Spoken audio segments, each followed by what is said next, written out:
Paul, do you want to start off?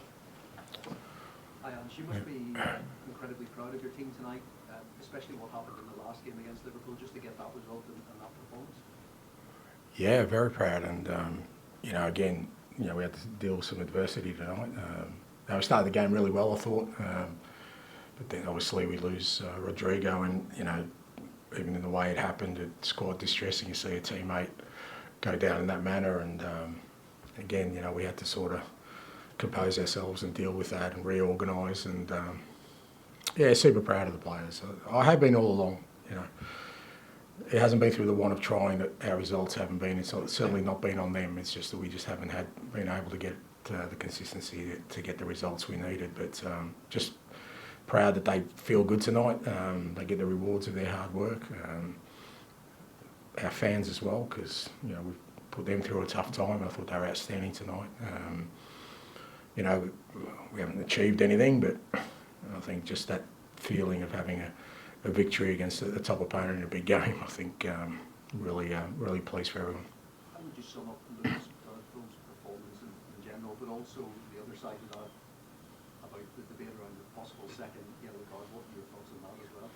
Yeah, Lucas was brilliant. I mean, like I said, I haven't lost sight of the fact that we've got two 18-year-olds, one who's playing at centre back, it's not even his position. I just don't think people really understand, the level of performance that these young guys are giving us at the moment. And we had a goalkeeper on debut. Jed's playing left back unbelievably well.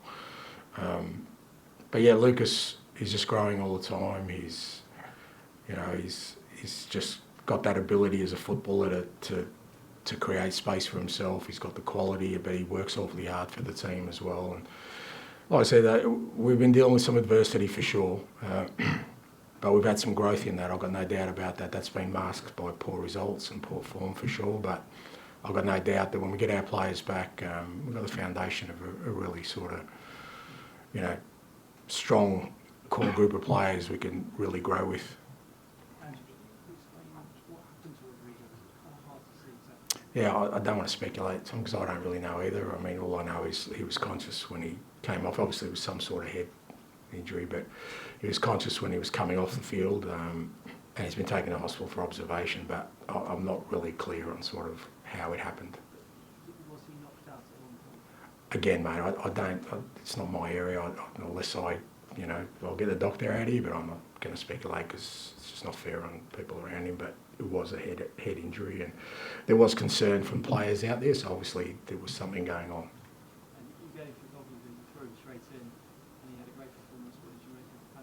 Yeah, brilliant. Yeah, no, fantastic. I got the sense when I spoke to him before we signed him that he had a bit about him in terms of, real sort of assuredness, but probably belied his years. And, we did. I threw him a mammoth task today to play against the best team, arguably in the world at the moment, in a big game, a semi-final, and he just handled it awfully well. And, I think credit to Johan and his team. They were really big on him as a footballer that's going to fit our style.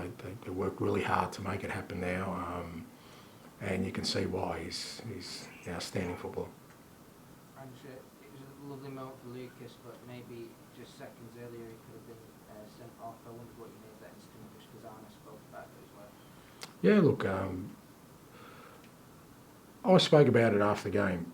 Last time, I think that my comments were misinterpreted. I didn't criticise the referee or the decision. I didn't think the decision was right about the handball, but I said that it's very hard at the moment. It's very confusing to understand certain elements of the game. Now, we've been told consistently the last few weeks, because I've been screaming at it from the sidelines, because a lot of teams have got away with a lot of fouls with us without bookings because the referee plays advantage. And we've been told consistently, if we play advantage, as long as it's not a cynical foul, then the player does not get cautioned. So that's been relayed to us on a weekly basis because we feel like that's been happening. That was one of the things I was kind of, bemoaning last weekend. There was certain players who just repeatedly were fouling. We were getting advantage, but no bookings. So that's what I'm talking about. Is that I don't think, and I'm really surprised at how. What's the word I'm looking for?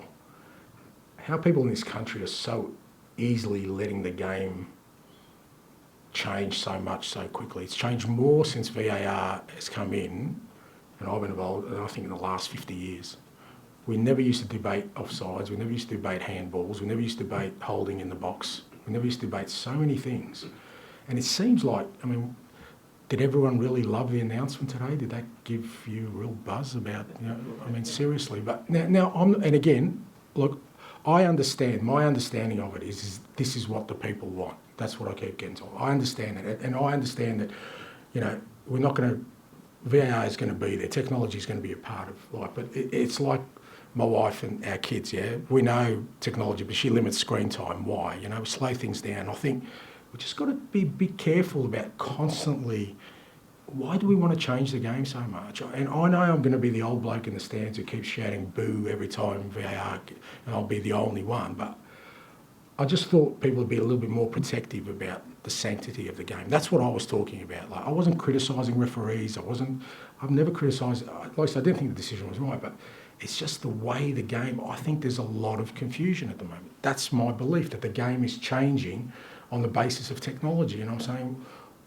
why isn't anyone like speaking up about it? Especially in this country, who, you know, for all intents and purposes, you guys think you're the custodians of the game. You've got a song that says it's coming home. This is your game, and yet it takes an Aussie from the other side of the world to be the one that's most conservative about changes. At the minute, are those decisions like a lottery, because it feels like on one day you might get given. So my comments are fair and even playing ground. That's what they were about. So today it advantaged us. Yeah, I wasn't saying that there was a vendetta against me or Tottenham when I spoke last week. That's not what my comments were about. It's just that, you know, and like I said, I could be on a lone crusade here, but I'm happy to do that. I'm happy to just be the lone voice of saying, just leave the game alone for a bit. Like, you know, even extra time now, you know, minutes added on there, minutes. We never used to talk about these things before.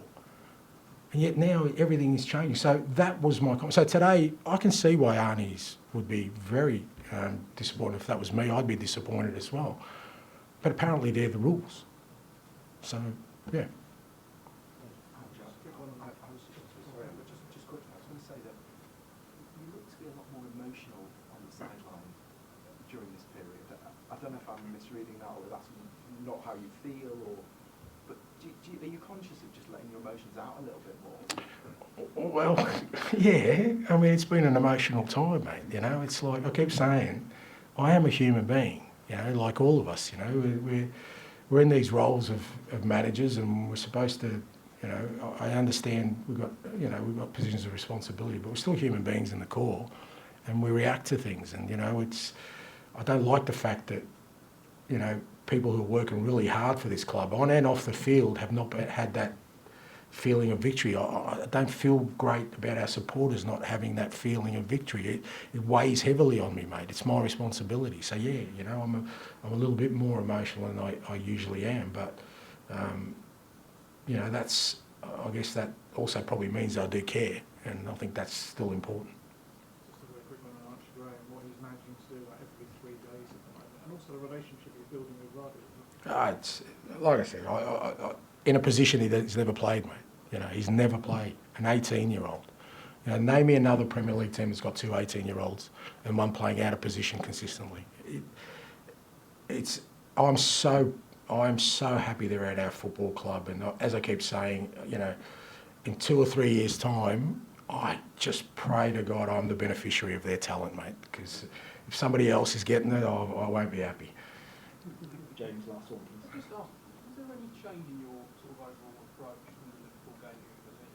It felt a bit more pragmatic on the sideline. No, you can, you know, like you can put it that way. I mean, people said, you know, my midfield setup was, you know, a little bit more conservative today. That's because I only had 3 midfielders to choose. You know, the others weren't available. So we certainly went about it the same way. Look, Liverpool don't allow you to dominate the game the way other teams do. And like I said, you know, Ali said, you know, our players every 3 days are playing a game of football, mate, without rest. And you saw Liverpool at the end, they put on some significant talent, some really good footballers, some top footballers. I couldn't do the same. And yet the guys who are out there are consistently doing it. So, you know, maybe we're not as dominant as we wanted to be, but there's good reason, not through the lack of trying or, you know, different intent in terms of how we went about it.